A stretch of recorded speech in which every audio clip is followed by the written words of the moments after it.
किसी ने एक खजूर बेचने वाले से पूछा कि what would you do if the world was ending. तो सबसे पहले तो उसने कहा कि भाई मुझे इतनी अंग्रेज़ी नहीं आती, उर्दू में बताओ।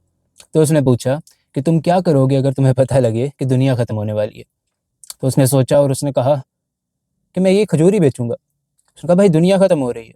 कह रहे मेरा काम है खजूर बेचना, मेरा काम ये कंट्रोल करना नहीं है कि दुनिया ख़त्म हो रही है चल रही है। दुनिया के साथ आगे क्या होगा, दुनिया ख़त्म होगी या आगे बढ़ेगी, this is not in our control. हमारे कंट्रोल में सिर्फ ये चीज़ है कि हम अपना काम सही तरीके से करें। खजूर बेचने वाला खजूर बेचेगा, सॉफ्टवेयर इंजीनियर सॉफ्टवेयर बनाएगा, डॉक्टर लोगों की खिदमत करेगा and everyone will continue with their roles. कोई फ़र्क ही नहीं पड़ता कि दुनिया ख़त्म हो रही है या दुनिया आगे बढ़ रही है। आज नॉइज़ इतनी ज़्यादा हो गई है कि हमें हर चीज़ बहुत ज़्यादा अनप्रेडिक्टेबल लग रही है। द ट्रूथ इज़ कि things were always this unpredictable. कोई कभी प्रेडिक्ट कर ही नहीं सकता था कि आज से 5 साल बाद 10 साल बाद क्या होगा। ना आप कभी उसको अपने कंट्रोल में ले सकते थे, ना आप कभी उसको अपने कंट्रोल में ले पाएंगे। Those things are just too big for us mere humans to even comprehend. And what we can do again is कि हम अपने काम को सही तरीके से करें। एंड द ओनली थिंग जिस पे हमें सोचने की जरूरत है वो ये है कि हम वो काम कर रहे हैं कि नहीं, कि जो एक्चुअली हमें करना चाहिए, वो काम कि जो हमारा मकसद है और वो काम कि जिसके लिए हम इस दुनिया में भेजे गए थे। सो अगेन इस नॉइज में the only power that you can hold is clarity.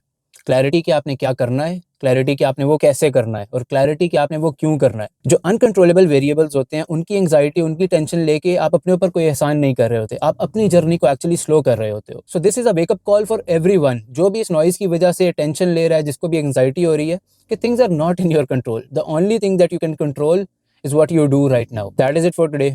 With love, Ali.